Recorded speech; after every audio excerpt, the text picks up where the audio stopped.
세상의 모든 게임이나 운동 경기 중에는 승패를 결정하는 결정적인 순간이 있습니다. 2016년도에 이세돌과 알파고가 바둑 경기를 했을 때 그 유명한 네 번째 대국에서 이세돌이 승리를 했었습니다. 그때 이세돌이 놓았던 결정적인 한 수 78수는 너무나도 유명합니다. 그 상황을 모든 해설진들이 보면서 놀라움을 금치 못해 했었습니다.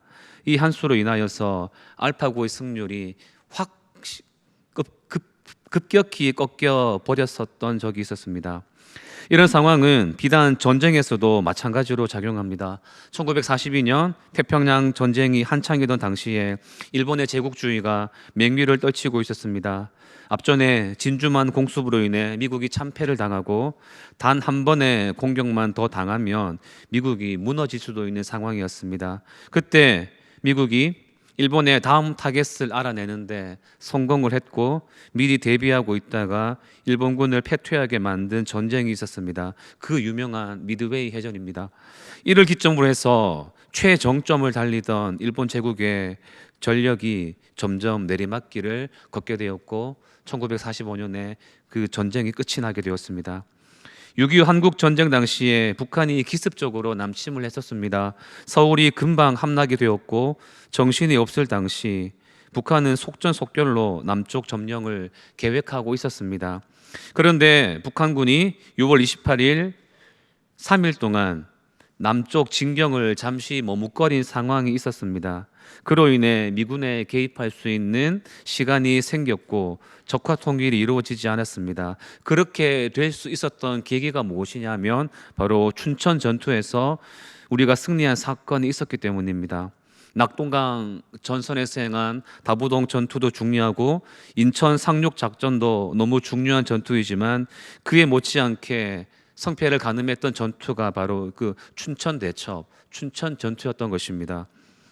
오늘 읽은 말씀은 기브온 전투에 관한 내용입니다. 기브온 전투는 사실 여호수아가 하고 싶어서 한 것이라기보다는 억지로 했던 측면이 있는 전투였습니다. 그러나 이 기브온 전투는 가나안 정복의 성패를 가늠할 수 있었던 아주 중요한 전투라고 할 수 있는 장면입니다. 오늘은 그 역사적인 내용을 보면서 우리들에게 주시는 하나님의 은혜를 나눠보기를 소망합니다. 오늘의 본문을 잠시 이야기해 보자면 여호수아가 여리고와 아이성을 완전히 점령을 했고 지난주에 보았듯이 기브온 주민과는 불가침 조약을 맺게 되었었습니다. 이런 소식을 전에 들었던 사람이 있었습니다. 예루살렘 왕 아도니세덱이라는 사람입니다. 예루살렘이라는 단어가 처음 언급되고 있는 장면입니다. 그 성의 수장 아도니세덱이 듣고는 두려움에 휩싸이게 됩니다. 아도니세덱 입장에서는 기브온성이 무시할 수 없는 큰 성이었고 용맹한 장소도 많았었는데 그런 기브온이 이스라엘 밑으로 들어가서 협약을 맺었다라는 것에 위협적인 것이라고 판단했었기 때문입니다. 그리고 이스라엘에게 항복한 기브온을 보면서 주위의 가나안 본토인들에게 미칠 영향이 크다는 것을 느꼈기 때문입니다. 그래서 이스라엘과 먼저 전쟁을 하기보다는 우선 기브온을 쳐부수는 것이 이스라엘의 세력을 막는 길이라고 생각을 했었습니다. 아도니세덱은 그래서 헤브론, 야르뭇, 라기스, 에글론 이 네 지역의 왕에게 사신을 보내서 협조를 요청합니다. 연합군을 조직해서 기브온을 공격하자는 것이었습니다. 왜 이 다섯 지역의 왕이 연합을 하는가 하면 이 다섯 지역이 바로 가나안 7족속 가운데 아모리 족속에 해당하는 지역이었기 때문에 그렇습니다. 그리하여 결국 아모리 다섯 왕이 군대를 동원해서 기브온과 맞서 싸우기로 합니다. 그 다섯 왕의 군대는 수적으로나 여러모로 우세했던 모양이었고 그냥 전쟁을 벌인다면 연합군의 승리로 돌아갈 것이 확실했습니다. 여기서 기브온 사람들이 생각을 합니다. 자기네들이 아무리 용맹한다 한들 자기들 힘만으로는 승산이 없었기 때문에 여호수아에게 원조를 청하기로 말입니다. 이스라엘은 기브온 족속과의 약속을 지키는 의미에서 기브온의 요청을 들어주고 함께 싸워주게 됩니다. 사실 원조 청원을 받은 여호수아는 억지로 해야 되는 전쟁이었습니다. 그렇기에 아모리 다섯 왕의 연합군이 공격해 온다는 소리를 듣고 전혀 주춤하지 않았다고 하면 거짓말일 것입니다. 그러나 여호수아는 하나님을 믿고 결단을 내렸고 용사들을 다 동원해서 길갈을 떠났습니다. 남을 위한 전투라고 해서 소홀히 하지 않았다라는 말입니다. 일단 하기로 한 전쟁, 최선을 다해서 싸웁니다. 이스라엘의 본진이 길갈에서 기브온까지는 약 한 30km, 40km 그 정도나 되는 길인데 도중에는 험난한 산길도 있었습니다. 이스라엘 군대는 이런 산골길을 밤새도록 강행군하여 기브온에 도착합니다. 예측하지 않은 빠른 시간에 갑자기 들이닥친 연합군은 그 신속성에 놀라게 되고 그런 연합군의 마음에 하나님은 공포심을 심어주게 되었습니다. 전투가 시작되니까 이스라엘 군대가 파죽지세로 아모리 연합군을 도륙하게 됩니다. 10절 말씀해 보게 되면 벳호론을 거쳐서 아세가와 막게다까지 추격했다고 나옵니다. 도망치는 적군을 따라가면서 공격을 했다는 말입니다. 또한 적군이 그 도망하는 동안에 하나님께서는 하늘에서 돌덩어리 같은 우박을 내리셔서 적군을 때리셨습니다. 우박에 맞아 죽은 사람이 이스라엘의 군대의 칼에 죽은 사람보다 더 많을 지경이었습니다. 그렇게 기본 전투는 이스라엘의 완전한 승리로 끝이 났습니다. 이로 인하여서 남방 점령이 아주 쉽게 되었었습니다. 오늘의 이 말씀 저와 여러분들에게 교훈이 되어 영혼에게 큰 울림이 있기를 소망하며 말씀을 드립니다. 첫 번째로 여러분들에게 말씀드립니다. 승리를 주시는 하나님을 온전히 믿고 따라가시기 바랍니다. 4절 말씀에 이렇게 나옵니다. 내게로 올라와서 나를 도우라. 우리가 기브온을 치자. 이는 기브온이 여호수아와 이스라엘 자손과 더불어 화친하였음이니라 하매라고 나옵니다. 아모리 다섯 왕들의 모의가 나오는 장면입니다. 세상의 제왕들은 독재자들로서 자기들을 절대 군주로, 심지어는 살아있는 신으로 높입니다. 한마디로 안하무인입니다. 그리하여 자기들의 힘으로 무엇이든지 해내려고 합니다. 자기들의 길을 막는 것이 있으면 모두 제거하고 세상을 자기의 것으로 만들려고 합니다. 아모리의 다섯 왕의 태도도 그런 것이었습니다. 혼자의 힘이 모자라면 다른 왕들과 연합해서라도 장애물을 제거하려고 듭니다. 그래서 이 연합군은 우선적으로 기본 사람들을 제거하면 된다라고 생각을 했고, 그리고 다음으로는 이스라엘을 제거하면 된다고 생각을 했었던 것입니다. 우리 그리스도인들을 향한 악한 영의 공격이 그러합니다. 악한 영은 언제나 우리를 공격하며 무너뜨리려고 준비하고 있습니다. 에베소서 6장 12절에 우리의 씨름은 혈과 육을 상대하는 것이 아니요 이 세상의 통치자들과 권세들과 어둠의 세상 주관자들과 하늘에 있는 악의 영들을 상대함이니라 라고 말씀을 하고 있습니다. 시편 27편에 보게 되면 악인들이 내 살을 먹으려고 나에게로 왔다라고 시인이 고백을 했습니다. 의인을 대적하러 항상 악인이 공격을 해온다라는 것입니다. 그리스도인은 아나무인과 같은 악한 영과 늘 대적할 준비를 하고 있어야 되는 것입니다. 오늘 여호수아를 향한 공격이 그러했었습니다. 그러나 아모리 연합군이 간과한 것이 하나가 있었습니다. 이스라엘의 배후에 전능자 하나님이 계시다는 것을 계산에 넣지 않았다는 것입니다. 지난주에도 말씀을 드렸지만 기브온 족속의 눈에는 하나님이 보였었습니다. 그래서 전쟁을 하느니 차라리 이스라엘을 위해 물기는 백성이 되는 것이 더 낫겠다고 판단했었습니다. 그러나 그런 생각은 기브온만 가졌었지 다른 족속들은 하나님을 보지도 못했었습니다. 하나님이 그들의 눈에 안 보이니까 어쩔 수 없는 것입니다. 아모리 연합군의 눈에는 하나님이 안 보였지만 여호수아는 하나님을 의지하며 전쟁에 임했습니다. 하나님은 그런 여호수아에게 승리를 선물로 주셨습니다. 8절 말씀에 그때 여호와께서 여호수아에게 이르시되 그들을 두려워하지 말라. 내가 그들을 네 손에 넘겨주었으니 그들 중에서 한 사람도 너를 당할 자 없으리라 라고 나옵니다. 10절 말씀에도 보게 되면 상반절에 여호와께서 그들을 이스라엘 앞에서 패하게 하심으로 라고 나옵니다. 하나님을 의지하는 여호수아에게 하나님은 미리 승리를 안겨주시고 전쟁을 하게끔 만들어 주셨습니다. 전쟁 시작 전부터 사기충천하게 만들어 주신 것입니다. 그뿐만이 아닙니다. 전쟁을 하는 도중에도 하나님은 승리의 길로 역사하셨습니다. 11절 말씀에 여호와께서 하늘에서 큰 우박덩이를 내리셨다라고 나오고 있고, 13절 말씀에서는 태양이 머물고 달이 멈추었다라고 말씀을 하고 있습니다. 전쟁을 하는 중에도 하나님은 여호수아에게 끊임없이 보호자가 되셔서 격려하시고, 적군의 마음속에는 직접 공포심을 심어주시고, 또한 하늘에서 우박을 내려서 적군을 치시고, 또한 기적적으로 태양과 달을 멈추어 서게 하시는 그런 효과를 일으키셔서 이스라엘에게 완승을 가져다 주었습니다.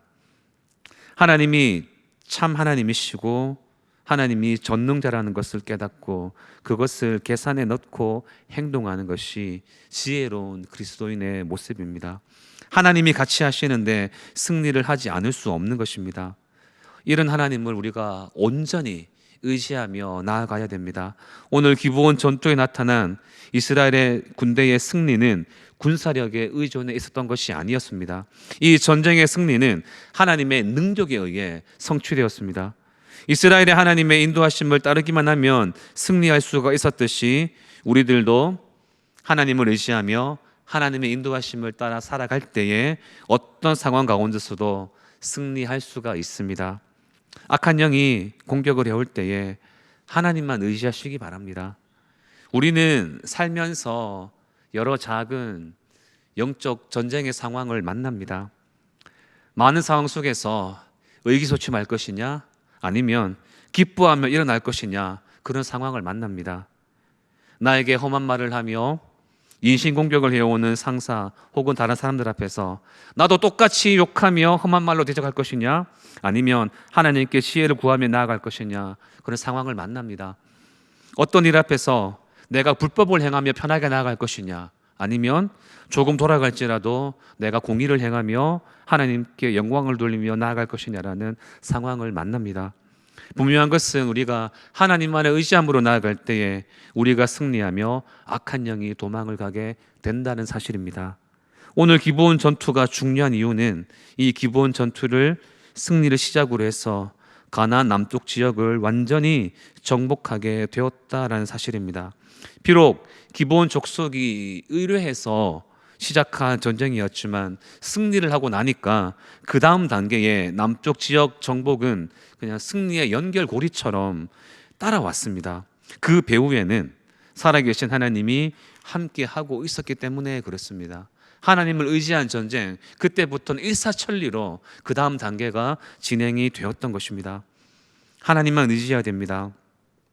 요즘 영화나 드라마를 보면 심지어 예능에서도 무속인들이 많이 등장을 합니다. 이번에 1,000만 관객을 동원한 파묘라는 영화도 무속인이 등장하는데, 영화가 끝나고 나오면 얼마나 많은 사람들이 또 구슬하며 무속인들에게 점을 보러 갈까 하는 생각이 들었습니다. 세상은 우리를 무너뜨리려 공격하고요, 우리의 생각을 자꾸만 흐리게끔 만듭니다. 우리는 그런 상황 속에서도 우리의 주인 되시며 우리를 지켜주시며 우리에게 승리를 주시는 하나님만 바라보며 나아가야 되겠습니다. 살아계신 하나님만 온전히 의지하며 나아가는 저와 여러분들이 다 되시기를 주님의 이름으로 축원합니다.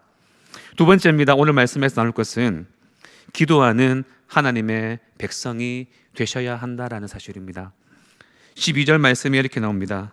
여호와께서 아모리 사람을 이스라엘 자손에게 넘겨주시던 날에 여호수아가 여호와께 아뢰어 이스라엘 목전에서 이르되 태양아 너는 기브온 위에 머무르라, 달아 너도 아얄론 골짜기에서 그리할지어다 라고 나옵니다.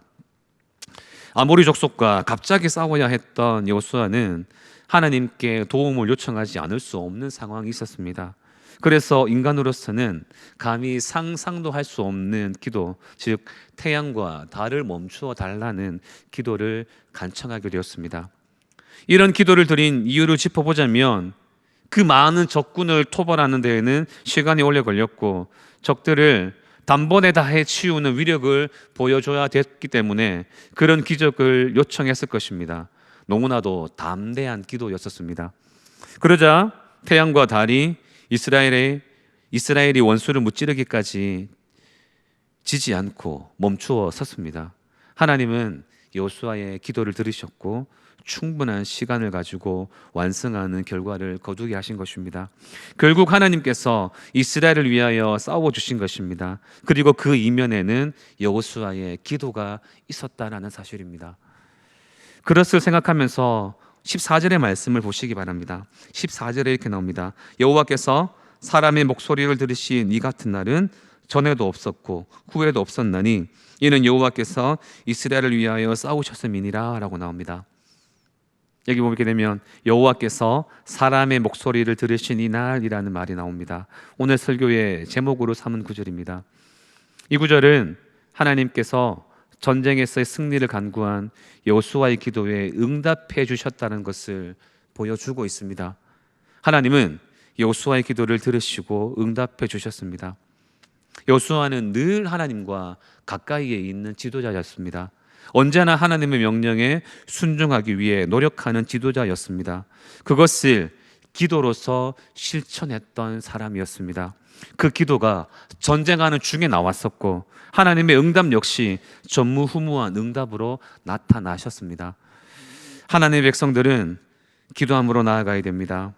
우리는 살아가면서 답답할 때를 경험합니다.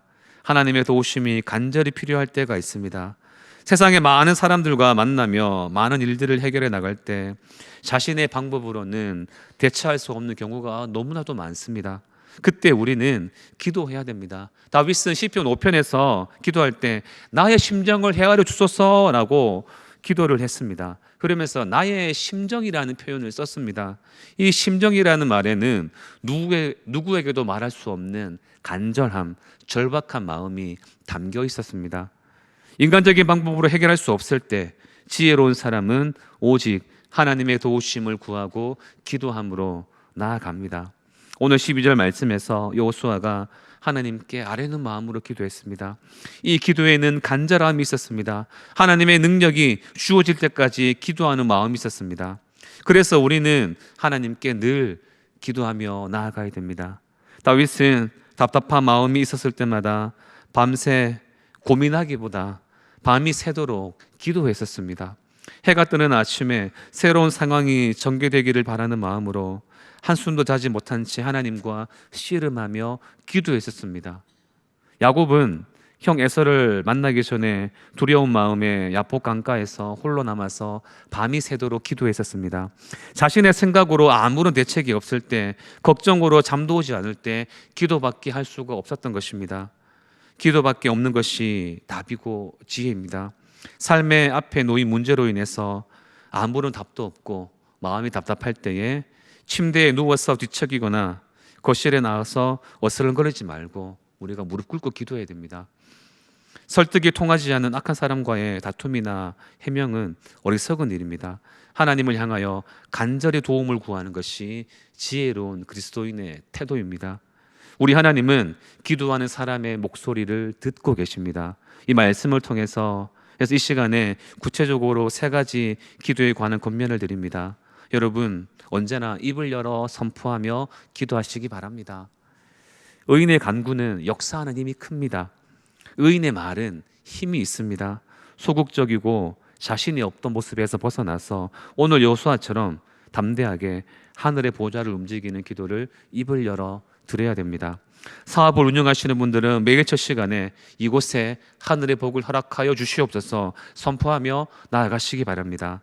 내 마음속에 악한 영의 마음이 올라올 때에 예수님의 이름으로 물러갈지어다 기도함으로 나아가야 됩니다. 그리고 우리의 삶의 문제가 해결되지 않는다면 해결될 때까지 기도하시기 바랍니다. 의인의 기도는 곧바로 응답이 되지 않을 때도 있습니다. 그때 우리는 포기하면 안 됩니다. 어두운 밤이 지나고 밝은 아침이 될 때까지 그 답답한 마음이 뻥 뚫릴 때까지 기도를 멈추지 말아야 됩니다. 때가 되면 밝은 아침이 되면 하나님께서 나의 기도를 들으시고 응답해 주실 것을 믿고 멈추지 말아야 됩니다. 엘리야를 보게 되면 엘리야는 기도의 사람이었습니다. 그가 기도의 사람으로서 인정을 받을 수 있었던 이유는 응답받을 때까지 기도했기 때문입니다. 사실 엘리야를 생각하면 갈멜산에 불이 내린 그 기도를 제일 먼저 생각하는데요. 그러나 엘리야의 기도의 정점은 불의 응답을 받은 것이 아니라 기도를 통하여 비가 오게 함으로 기근을 멈추게 한 것에 있었습니다. 하나님께 비를 달라고 기도할 때 엘리야의 기도는 바른 기도가 무엇인가를 보여주었습니다. 바로 응답될 때까지 기도했다는 사실입니다. 자기의 종에게 바다 쪽을 바라보라고 했습니다. 아무것도 없습니다 라는 보고가 있었지만 7번까지 다시 가라고 했습니다. 7번째 만에 손바닥만한 작은 구름이 보인다고 했습니다. 아마 7번이 아니라 70번이라도 올려 보냈을 것임을 알 수가 있습니다. 엘리야는 비가 올 때까지 멈추지 않았습니다. 아침이 올 때까지 기도해야 됩니다. 이렇게 기도하는 우리가 되어야 되는 것입니다. 그리고 사람의 문제는 하나님께 맡기며 기도하시기 바랍니다. 우리가 언제나 고민하고 답답한 것은 사람으로 인하여 올 때가 너무나도 많습니다. 사람으로 인하여 힘이 들 때에 가장 좋은 방법은 하나님의 도움을 구하는 기도입니다. 예수님께서도 악을 행하는 자는 권고도 해보고 그래도 안 되면 한두 사람을 데리고 가서 확정해 보라고 했습니다. 그래도 듣지 않으면 이방인과 세리와 같이 여기라고 하셨는데 사람으로 인하여 힘든 순간이 많다는 것입니다. 그때 우리는 오직 하나님께 맡기는 방법이 가장 좋습니다. 나의 방법과 나의 힘으로 하지 말아야 됩니다. 악한 자를 지혜롭지 못하게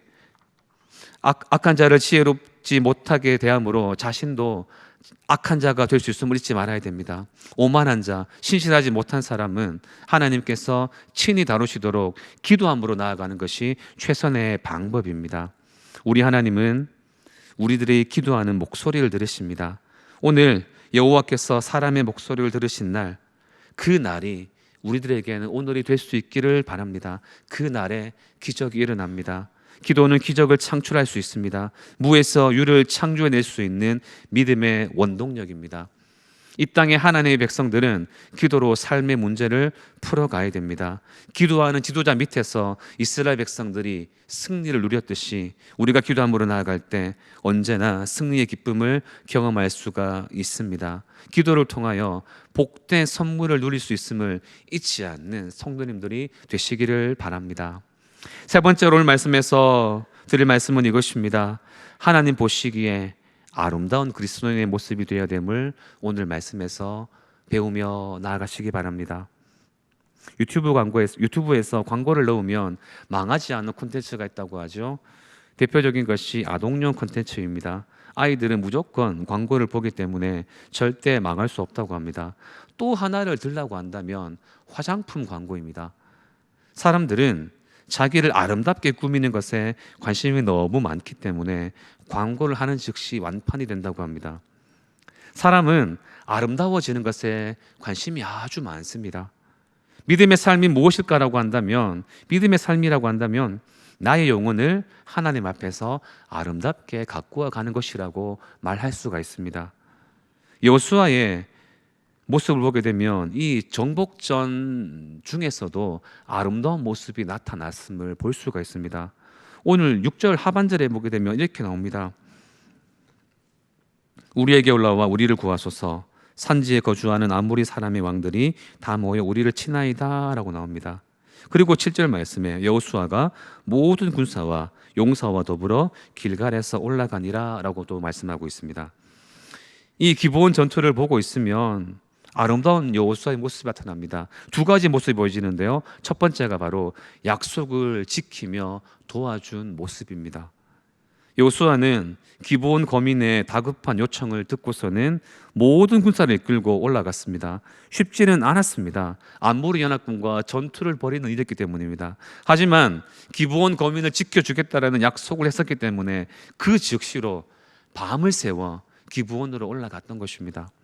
그리스도인이 하나님의 사랑을 힘입어 살아갈 때 그 사랑을 주위의 이웃들에게 베풀어 주는 모습은 굉장히 아름다운 모습입니다.